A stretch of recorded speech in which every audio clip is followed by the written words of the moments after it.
পরীক্ষা বর্জন করে পলিটেকনিক শিক্ষার্থীদের আন্দোলন। দর্শক, আমার পিছনে দেখতে পাচ্ছেন ঢাকা পলিটেকনিক ইনস্টিটিউট, ঢাকা মহিলা পলিটেকনিক ইনস্টিটিউট এবং গ্লাস অ্যান্ড সিরামিক্স ইনস্টিটিউট, এই তিন ইনস্টিটিউটের শিক্ষার্থীরা কারিগরি শিক্ষা অধিদপ্তর অভিমুখে তারা কর্মসূচি দিয়েছেন, ঘেরাও কর্মসূচি।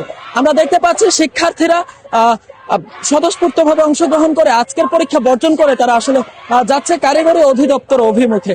তাদের পক্ষ থেকে যেমনটি জানানো হয়েছে, দশম গ্রেডে উপপ্রকৌশলী উপসহকারী প্রকৌশলী পদে শুধুমাত্র ডিপ্লোমা ইঞ্জিনিয়ারিং অথবা ডিপ্লোমা ইঞ্জিনিয়ারিং সম্পন্ন করা শিক্ষার্থীরা চাকরির জন্য আবেদন করতে পারতেন, কিন্তু দীর্ঘদিন যাবত একটি তাদের মধ্যে একটি সমস্যার সৃষ্টি হয়েছে। ডিগ্রিধারী প্রকৌশলী যারা রয়েছেন, বিএসসি ইঞ্জিনিয়ারিং যারা রয়েছেন, তাদের সাথে সেখানে বিএসসি ইঞ্জিনিয়ারিং শিক্ষার্থীদের চাওয়া ছিল যে তারাও দশম গ্রেডে আসলে তারাও উপ সহকারী প্রকৌশলী পদে তারা আবেদন করতে চাচ্ছেন। সেই জায়গা থেকে একটি কমিটি গঠন করা হয়েছে। সেই কমিটি গতকাল আসলে সেই বিএসসি ইঞ্জিনিয়ারদের যে দাবি রয়েছে সেই দাবিতে তারা আসলে সুপারিশ করেছে এমনটি জানা গিয়েছে। এর পরবর্তীতে কিন্তু ঢাকা পলিটেকনিক ইনস্টিটিউট সহ দেশের একাধিক পলিটেকনিক ইনস্টিটিউটের শিক্ষার্থীরা সরাসরি মাঠে নেমে যায় এবং গতকাল আমরা দেখেছি রাতে ঢাকা পলিটেকনিক ইনস্টিটিউটের শিক্ষার্থীরা সাত রাস্তা অবরোধ কর্মসূচি করেন এবং সকালে তারা আসলে আজকের এই কারিগরি শিক্ষা অধিদপ্তর ঘেরাও কর্মসূচি দিয়েছে। একই সাথে তাদের পক্ষ থেকে একটি সংগঠন কারিগরি ছাত্র আন্দোলন তারা একটি ঘোষণা দিয়েছেন যে আজকের যে 29 তারিখের যে পরীক্ষা, সেই পরীক্ষা বর্জন করার ঘোষণা দিয়েছে। সেই জায়গা থেকে আমরা দেখতে পেয়েছি যে শিক্ষার্থীরা পরীক্ষা না দিয়ে সকাল থেকে পরীক্ষার যে নিয়ন্ত্রণ কক্ষ, সেই নিয়ন্ত্রণ কক্ষের সামনে কিন্তু তারা অনশন করেছে এবং সেই অনশন শেষে আসলে অনশনের মাঝখান থেকে তারা উঠে এসে বিক্ষোভ করে তারা এখন যাচ্ছে কারিগরি অধিদপ্তর অভিমুখে। দর্শক, আমরা যদি একজন এখানকার যদি যারা আন্দোলনরত রয়েছে তাদের একজনের সাথে যদি একটু কথা বলে জানার চেষ্টা করি যে আসলে তাদের চাওয়া কি এবং কি জন্য আসলে তাদের এই আন্দোলন, আমরা একটু কথা বলে জানার চেষ্টা করব।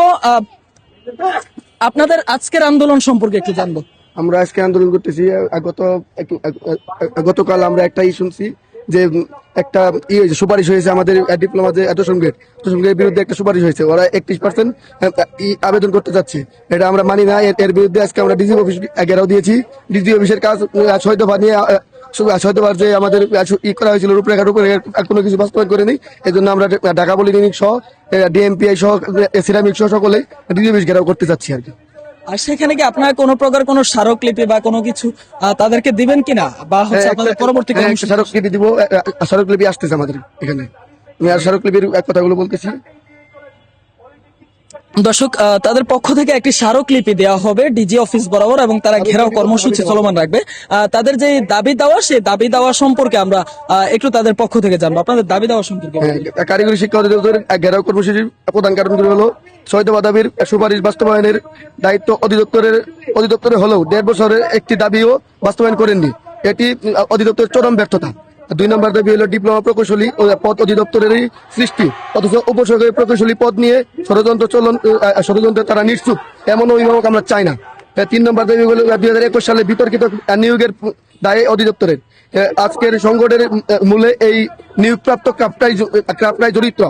এমনকি এ বিষয়ে চূড়ান্ত ব্যবস্থা এখনো কোনো ব্যবস্থা নেওয়া হয়নি। এমনকি আমরা দাবি জানাচ্ছি অতি বিলম্বে এই চূড়ান্ত নিতে হবে, ব্যবস্থা গ্রহণ করতে হবে। আর 4র্থ দাবি হলো ইঞ্জিনিয়ারিং কলেজ। আপনারা জানেন 4টি ইঞ্জিনিয়ারিং কলেজ আমাদের অধিদপ্তরের আন্ডারে ছিল, কিন্তু অধিদপ্তরের আন্ডারে অলরেডি তারা একটা বিবৃতি দিয়েছে, যে সুপারিশ দিয়েছে যে আমাদের অধিদপ্তরের আন্ডারে